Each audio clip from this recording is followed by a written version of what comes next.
this video, I decided to talk about mistakes you can avoid as a student in Canada.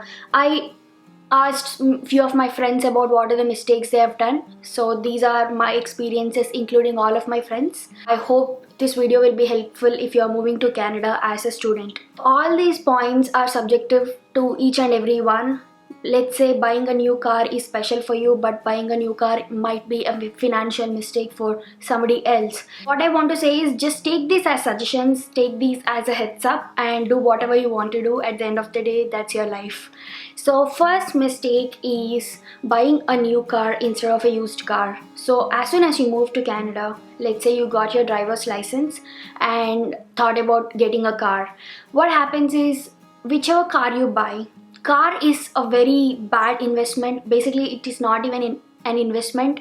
You buy a car, within the next 5 years, the car value will depreciate up to 63%. So let's say you bought a car for $35,000 and after 5 years, you want to sell it for around $10,000. So that's a very bad return.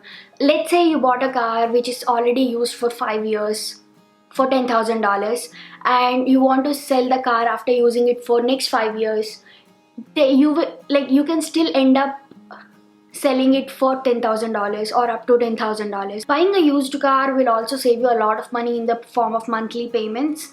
So instead of paying for $35,000 car and annual interest rate up to 4% or something like that, you will end up paying very much less amount for a $10,000 car. So yeah, used car is always a win-win situation, but at the end of the day, it's totally your wish. Number 2 is not opening a TFSA account. TFSA stands for tax-free savings account. Or let's say, for example, right now CIBC Bank, I have a CIBC bank account and it's providing up to 2.75% interest rate on your TFSA account. But generally the interest rate is 1% annually. Not having proper knowledge on all these bank accounts, types of accounts, how much interest they pay when you have an account with them, and I never knew about all these things. I don't know why, and that's the mistake. It's always better to know about all these things, what offers your bank is providing, and how can you make sure that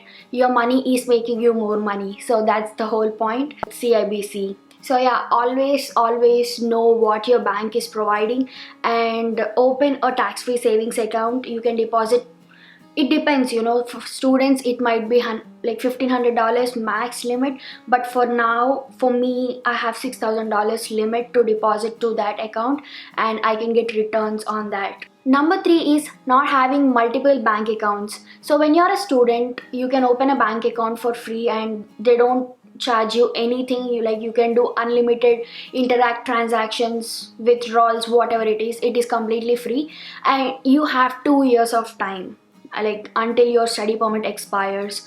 What I suggest you is open multiple bank accounts. Let's say you came to Canada with GIC with let's say after few months, just give it a time, try to understand everything around you, and when you have basic knowledge about life here in Canada, I suggest you to go with a different bank.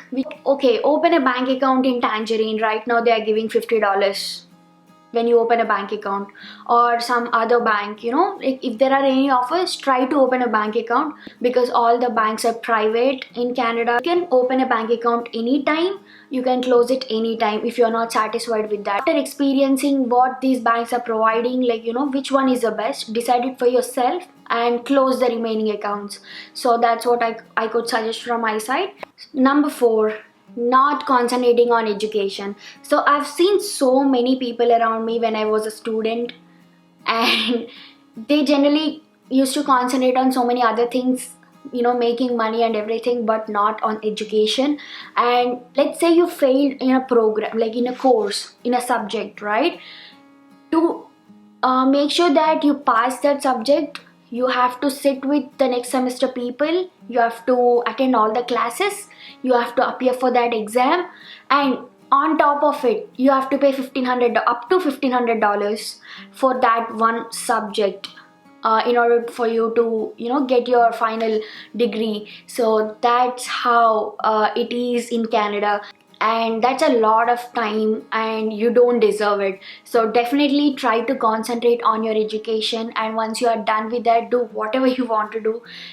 Take 3 jobs, do that, but no, when you have an education, you have to concentrate on that itself. Point number 5, not knowing about stocks at all. So I never understood anything regarding stocks. I recently started doing my research because of my cousin who inspired me about this. And yeah, so now I understood that, okay, why haven't I invested or tried to invest in stocks like 2 years ago? What was I doing basically? So it's such a huge regret. So now I came to know that, okay, it is very important to know about what are the investment options that are available in Canada, and so that's how people realize. So I suggest you guys to do your own research about stock market, how to invest and where to put your money, how to get returns and everything like that. And if you guys are interested in trading, buying stocks and selling stocks, I have a link in the description box below to Wealthsimple. Basically, $0 commission. If you are buying Canadian stocks, trading fee is zero, conversion rates, everything is zero, like you don't pay anything. And yeah, you can use the link in the description box below to do that. Point number 6. So my friends, like couple of my friends faced this problem. They fell for a scam. They already have done their first course, and like they want to move to a different course, like a second course, 1-year course. So instead of going to a college directly and talking to their admissions department, or going online to a college website and applying for an admission there, they spoke to somebody and they ended up charging them $1,000 for one admission, and he finally scammed them. Like these guys lost $1,000 each and they didn't get any admission. So again, they went to a college to get an admission.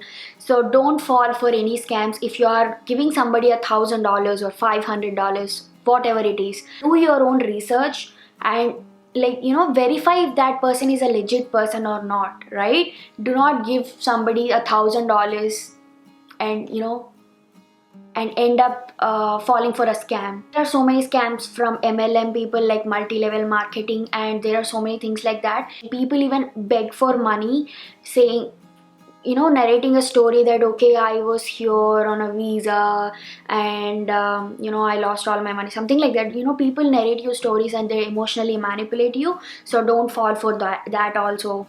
Point number 7 is worrying too much about permanent residency when you are a student, or not worrying about it at all. So extremes are so difficult. You have to be in the middle. Mediocrity is very important, moderation is very important. So there are few people who worry too much about permanent residency from day one in Canada, and there are few people who neglect completely and they don't search for a proper job and they've just waste their time on a work permit. So don't do both of these. Go with the flow and be conscious about your next future steps, and that's it, maybe. But don't try to be on the extreme end. Point number 8 is applying for a US visitor visa. Unless you lived in Canada for 6 months at least, do not try to apply for a US visitor visa. You will be definitely rejected. Let's say you got your visitor visa, that's fine. Visas are based on your luck, okay? They might reject your visa on any basis. So I suggest you to at least wait for first 6 months and later apply for a US visitor visa. Do not rush at all. And let's say you got your visa rejected for the first time, it is very difficult to get your visitor visa for the second time, and it has an impact on your future. So try to apply for a US visitor visa after living in Canada for at least 6 months. Number 10 is, so many of my friends, when they were on study permit, everybody end up eating a lot outside without cooking at home. When you're coming from India, try to learn all the basics of cooking and try to cook at your home. It will save you so much money every month. So that's the huge mistake everybody does when they were students, and no matter what visa you have, And that's it for today. I hope you guys found this video useful. Please like the video, it will help me a lot. And if you have any mistakes you have done when you were a student, please comment below and let everybody know. It will help everybody so that they won't end up making that mistake. So yes, please subscribe to my channel, like this video, and all the links are in the description box below. Check them out. I'll see you in my next video. Bye.